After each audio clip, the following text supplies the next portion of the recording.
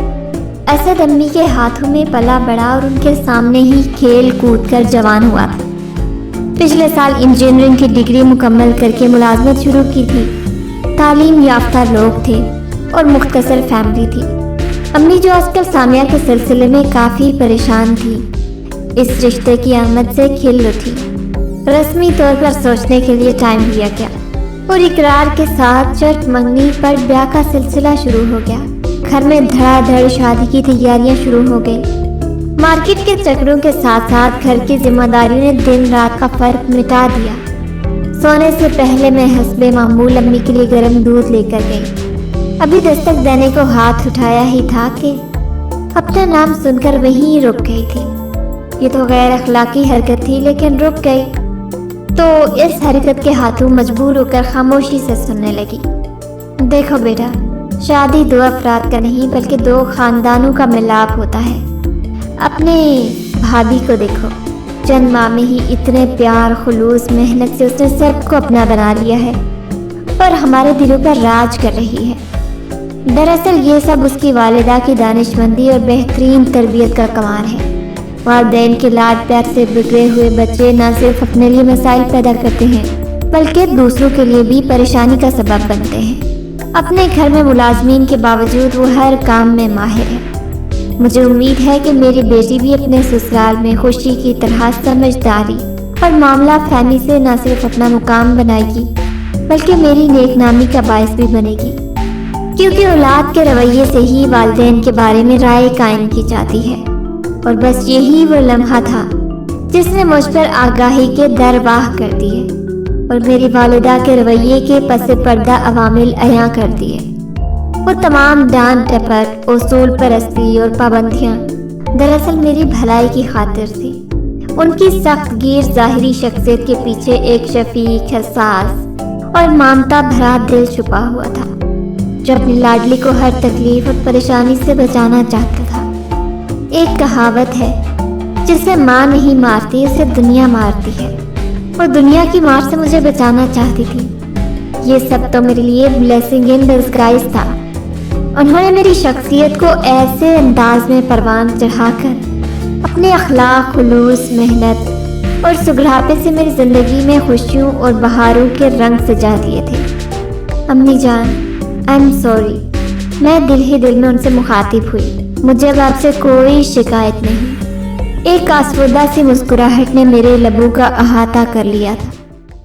ہماری ویڈیوز اگر آپ کو پسند آ رہی ہیں تو ضرور لائک کیجئے، اور اگر آپ نے ہمارا چینل سبسکرائب نہیں کیا تو ضرور کیجئے۔